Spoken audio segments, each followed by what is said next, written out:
At it again, and I have a sneaky suspicion that Anna Kasparian is gonna get fired here soon, or at minimum, whenever her contract is up, she won't be able to renew it, cause she out here spitting some facts. I gotta admit. Hopefully, I pronounced her name correctly. Is it Anna or Anna Kasparian? Y'all let me know in the comment section. Anyway, we gonna have to get into this because this is super interesting, and I'm actually kind of shocked that she said it out loud. But if you don't know who Anna or Anna Kasparian is, she's a part of the Young Turks with Cenk Uygur.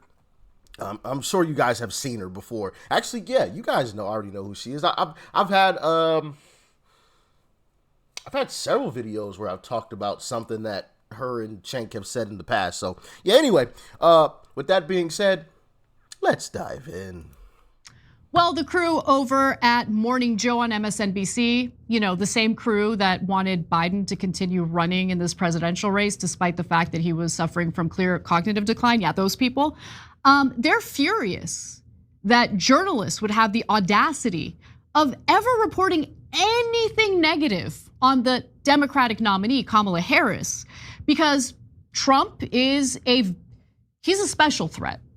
And so since they've decided that Trump is a very special threat, well, then journalists should hide information about Kamala Harris from you so you don't vote for Trump and definitely vote for Kamala Harris. In other words, they want the media to manipulate you and do the exact opposite of journalism. Don't believe me? Well, why don't we hear co-host Mike Barnicle make his case? But there's a false equivalency going on in the coverage of this race, in that Donald Trump can say whatever crazy things he wants to say about submarines and sharks and electric batteries, whatever he wants to say. And it's not really covered in the sense that it's covered describing who said it, why he said it, and who the man is, Trump, out of his mind. And always in that story, in the equivalency, the false equivalency by too many reporters and too many American newspapers, there's also, by the way, Kamala Harris changed her mind on fracking. They always throw in something like that in coverage of the story. It's ridiculous. We don't cover the man for how dangerous he is. You don't cover the man for how dangerous he is? I don't know. I don't know what country I'm living in, but I feel like we get wall-to-wall coverage about Trump being a danger to this country.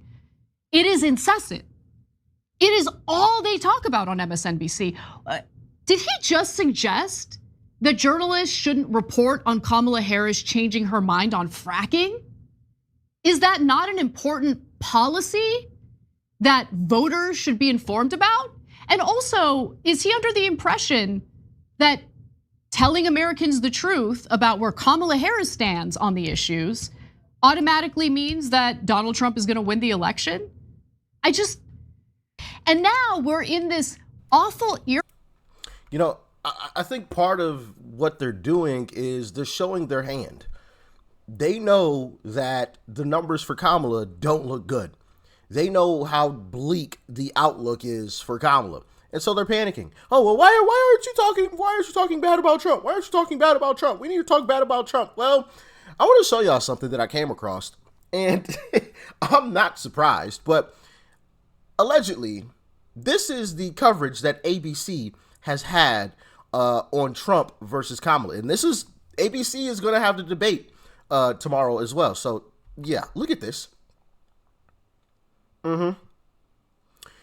Debate host ABC is the most biased of the big three. 100% positive coverage for Kamala. 93% negative for Trump.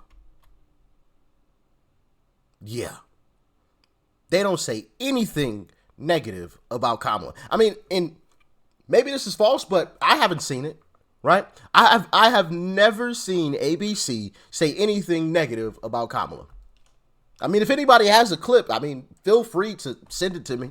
All right, feel free to send it my way. But I've never seen it. Never seen it. But they're constantly bashing Trump. And they wonder why the ratings are absolutely in the tank. People aren't buying what they're selling anymore. It's just absolutely ridiculous. But let's continue. Era of conditioning audiences and readers to expect journalists to cheerlead like partisan hacks for one candidate or the other. And if you don't do it, if you don't engage in it, they get mad at you. You're supposed to be my cheerleader. You're supposed to cheerlead for my preferred candidate. What are you doing? How dare you talk about Kamala Harris and how she went from being against fracking to now saying she's totally in favor of fracking? How dare you? The media doesn't fearmonger about Trump enough? Has he considered that maybe, just maybe, the media had been fearmongering about Trump so much, so often, that Americans have become desensitized to it? Has he considered that? Has he considered the fact that Joe Biden ran? Well, yeah, and we all know it's a lie. It's like the whole Trump is a dictator, right? Y'all remember, a lot of you saw the short that I dropped with the guy who said, how did he say it? He said, Trump isn't a dictator. He was already in office and he left. Real dictators don't leave. Ask Putin, right? And he made a great point. Like, real dictators don't leave office. Ask Putin. Russia used to have legitimate elections. I mean, they still do have an election, right? We know how that one's going. But he didn't leave office. He said, I'm going to be a dictator here in Russia. Kick rocks. You ain't getting me out of here. Real dictators don't leave. But mainstream media, you know, all these big networks, oh, Trump's going to be a dictator. He's never going to leave office. He's going to take over, blah, blah, blah, blah, blah. They said that the last time. He left. Trump's going to get us into World War III. Didn't happen. No new wars. Russia wasn't invading Ukraine. That happened under Biden and Kamala. But they said Trump was going to do all that stuff. His campaign almost entirely on Donald Trump is a threat to democracy, and it wasn't working. Why do you think it wasn't working? This is the most brain dead argument I have heard on MSNBC, and that is saying something, because there are a lot of brain dead arguments made on MSNBC. But we're about to hear more. So Joe Scarborough argues that journalists who are trying to be objective actually end up helping Trump. So maybe don't be objective. Let's watch. Even Arlington, you've seen major newspaper outlets talk about, well, how will this impact Kamala Harris and the issue of Afghanistan after he goes? And he does a thumbs up and pictures. Well, and just acts like a brute and you know, desecrates Arlington. That's not a time to say, well, how does it, you know, it's, but again, we see it time and time again. For some reason, the mainstream media, what are we, 9 years in to Donald Trump's era in American politics, still doesn't know how to cover Donald Trump. Their objectivity actually is not objective at all. It ends up playing to Donald Trump's advantage. Don't be objective because it plays to Donald Trump's advantage. Why? Because journalists want to answer a question about how Kamala Harris would handle Afghanistan, what her views on Afghanistan happen to be. Do the American voters have the right to know where Kamala Harris stands on those issues? Or should we be kept in the dark because Trump bad? Trump bad. That's what Joe Scarborough wants. He wants journalists to line up and say in unison over and over again, Trump bad, because that's been real effective, right? Listen, he wants to be a cheerleader for one side. That's great, go be a cheerleader for one side. But don't sit there on your boring ass morning show where you tried to gaslight the American public about Biden's mental health and pass judgment on people who are trying to get Kamala Harris to answer questions on something amazing, policy, where she stands on policy. Because there are voters out there, believe it or not, who aren't partisan hacks. Those are the individuals who actually end up deciding elections, and they want to know where Kamala Harris stands on policy.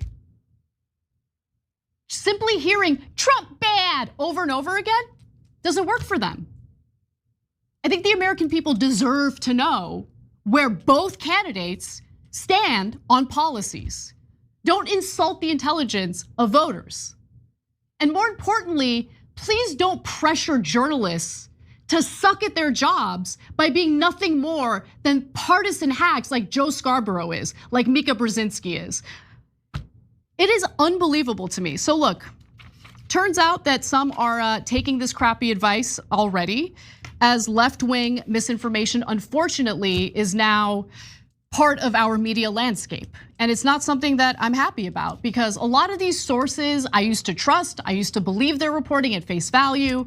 And then I came to the realization that they weren't telling the whole truth. They were admitting parts of the story. They were, in some cases, taking Trump out of context. And it was infuriating, because if you put Trump in context and you actually report the story accurately, I'm not gonna suddenly be a huge Trump fan, but I am gonna get angry when I find out that the sources that I trusted were intentionally taking him out of context to make him seem worse than he really is. So there was a piece out in the New York Times today that I think you should all read. And it was titled, "Left-wing misinformation is having a moment. America's right flank remains the chief purveyor of misinformation, but this summer's political tumult created ideal conditions for falsehoods to spread among progressives."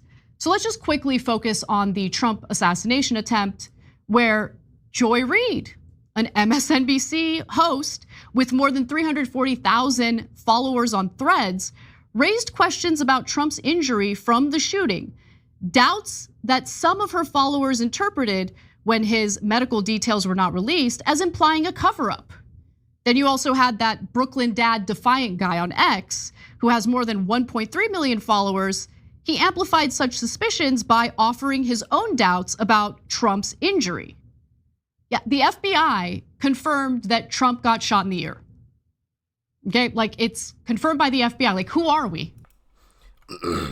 And also, you can see the scar on his ear now that the bandage is taken off. But, and that's the hypocrisy. It's okay when the left does it. Like when the left continues to say, "Oh, Project 2025, Project 2025, Project 2025. Oh, that's Trump's plan. That's Trump's plan." When they know that it's not. But you have them getting up here talking about misinformation is dangerous and we need to stop it. Well, why don't you start with yourself? But once again, that's not the point. They want you silenced if you speak out against them. Now, if you're speaking in favor of them, yeah, you say whatever you want to. Misinformation or not, could be completely false. As long as it's in their benefit, they don't care. But the moment that you say something against them, misinformation! But they're spewing out misinformation on a daily basis when they say that it's Trump's Project 2025. Yeah. And of course, you got people like Joe Scarborough. Oh man. Can we just get back to the news being the news? You know? My goodness. Trump's got to fix that. He's got to. I'm sick of it. I'm happy Anna Kasparian, called it out. If you want to go check out the rest of that video, definitely do so. But she's definitely on point. I would not be surprised if she lost her job because of something like this, though. Right? I would not be surprised, or if her contract magically doesn't get renewed. I wouldn't be shocked. Remember this video clip when it comes out that Anna is no longer a part of TYT. Remember this clip, okay? But shout out to you, Anna, for, just speaking the truth, right? Because it's just facts. Why shouldn't you be honest about Trump? Because he's Trump?